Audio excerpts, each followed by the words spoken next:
Hey there everyone, BK here, and today we'll be looking at if we should be pulling Alma or Yuui from their upcoming banners from the new event and the expansion of Chapter 10 to Artery Gear Fusion. But let's start with Alma. So she has an S rating in PvE, an SS rating in PvP. She's a healer type unit, and she is green crystal. Let's look down at her profile. Her name's Alma. Her faction is Purifier. She is a 5-star unit. Let's look at her skills. That's the most important thing, besides the art. Her first skill does damage. It restores health to herself and an ally with the lowest proportional health. Doesn't count herself, because she would be healing herself twice, equal to 7% of the target's max HP. When Alma has a buff, make one random ally launch a dual attack. That part at the end is amazing. When Alma has a buff, any buff, you can buff her with Alice for the attack. You can have Kagura buff her, Quinn buff her, any buff. One random ally will launch a dual attack. In PvP, that will be abused, and abused. Let's go to the second skill. Of course, deals damage, this time to all targets, with a 35% chance to give resistance down for 2 rounds, ignoring target's resistance. It also grants herself a resistance buff for 2 rounds. Anytime there's at least one revivable ally, advance on action bar by 10%. So Alma can also help if you're trying to get a debuff on one of your enemies. But she also gets a resistance buff herself, which will be great in PvP. And anytime there's one revivable ally, she'll just advance her own action bar by 10%. This is important, so she can actually get her S3 out faster. Now, is she going to get her S3 out more than once? Well, let's look at the S3. Immortal Gospel. Decreases the duration of all allies' debuffs by 1 round. Revive all allies, if any, and restore them to 20% of their max health. Grant all allies immunity for 2 rounds and grant all allies a random type buff for 3 rounds. This is an amazing S3 for support. Probably the best support S3 I've seen so far. It revives all your allies. It decreases the duration of any debuffs that you already have. It gives you 20% of your max HP back. And it gives everyone immunity and a random type buff. Anything. I mean, it's still RNG for what type of buff you get, but still, a buff is better than no buff at all. So, her stats, very reminiscent of a support type healing unit. A lot of HP, a lot of defense, very little attack, and abysmal speed. But much like any other one, we're going to build her with some speed and as much HP and defense as possible. It's almost pointless for her to attack. And her imprints, if you get any more of her, she'll increase her HP much like any other healing unit. And she'll get resistance for the party. Same with any other healing type unit. So for her ratings, you can pretty much tell that she's good in PvP. She's pretty much not so great in everything else.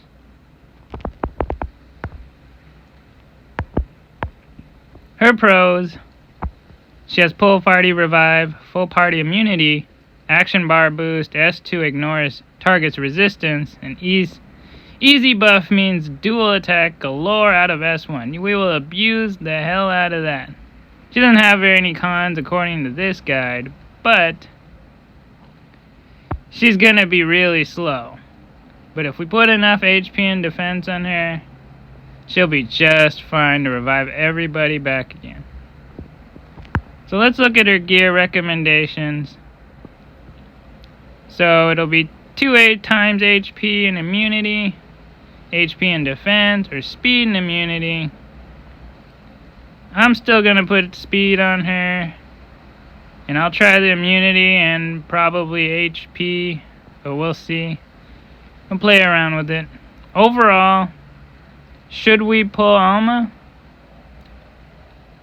If you're free to play, and much like everybody else, whether you're free to play or not, you don't have much forging crystals because of the Madoka event. So, I would say it's a PvP unit mostly, so I would say it's still a good skip if you're free to play, and just continue saving for Stylet in the next collab, or Clarice when she comes out. Next up we have Yuui. So let's look at her ratings. She has an A in PvE and SS rating in PvP. That's another PvP unit. 2 PvP units at once. Seems like a little bit of theme there. Look at her profile. She's part of the Garrison Regiment Atlas. It's a 5-star unit, of course. She's a Molten Red unit, and she's an assault class. Let's look at those skills. So she gains 20 energy, she inflicts damage on a single target, and she advances her own action bar by 5%. When it crits, her action bar advances actually doubled. When you're a stealth, your skills will be strengthened to penetrate 30% of the target's defense, regardless of damage sharing effect. That's pretty good. Not only does she attack, but she can actually advance her own action bar, and it doubles when she crits. And she can penetrate 30% of a target's defense. And it doesn't matter if they have damage sharing, such as Ryoko or Ryza. So I would say, all in all, this is a very good S1. I would say this is really good for PvP, because you're going to see a lot of damage sharing in PvP, especially when you get to the higher levels. So let's move on to S2. Her S2 is actually a passive, and at the beginning of the battle you actually get 40 energy, but it can only be triggered once. When an enemy uses a non-attack skill, she gains 40 energy. So something that like a support character is using a non-attack skill, basically something that does not attack or do damage, specifically, she will gain 40 energy. And if the energy is at 100%, she will consume all energy, and she'll get an extra turn and cleanse herself. So obtaining energy also takes precedence over energy judgment. This is pretty good, especially if you're facing off against a team that's using a support character, let's say Alice, or I don't think you're going to see a Kagura out there, but a lot of times you're going to see Alice. So it can help, but still she has to get to 100 energy. She's going to start off with 40 as soon as the battle starts. That'll be another 40, so that would be only 80, and then you'd get another 100 from the S1. But it says when anyone uses a non-attack skill, which would mean if you use a non-attack skill, it'll still trigger. I'll have to test that out when it comes. But so far, pretty good. Her S3 deals damage, single target. This attack will be counted as having elemental advantage. Give self stealth and barrier with amount equal to 120% attack for 2 rounds. When 100 binds kills the target, it will cause attack down to all enemy targets for 2 rounds. This is a fantastic S3, much like every other S3 around. S3 is the best attack that unit can do, and this is no different. Deals damage. It also has elemental advantage, much like Milvis's S2, which I believe is some sort of cannon. Forgot what it was called. It also gives you stealth and barrier. The barrier is an amount equal to 120% of her attack.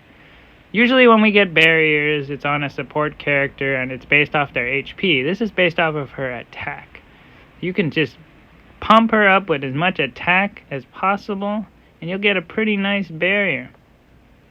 And she will cause attack down to all enemy targets if she kills someone. Fantastic, would be great in PvP. The only thing is that you'd have to be going first. If you weren't, then it's pretty much useless. But I have a feeling she has a lot of speed. Let's look at her stats. She doesn't have that much HP. Her attack is great. Her defense is abysmal. And she has a good amount of speed. So with that, she's much like Sirius. I don't think she's faster than Sirius, but I would build her a lot like Sirius. High attack, high speed. Defense is pretty much pointless. A great glass cannon for your team. And a great addition to PvP. Let's look at her imprints. Much like Sirius, with every rank that she gets more critical chance. But this time, she actually gives critical damage to the entire party.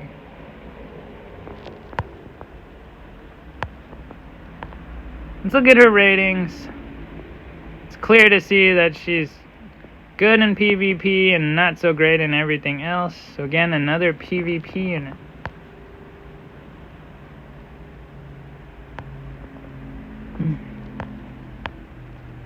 Her pros: cuts immediately, any non-attack skill usage, stealth and attack buff with self-cleanse, gains a barrier to help with survivability, S1 gets defense penetration when stealth dealing with tanks.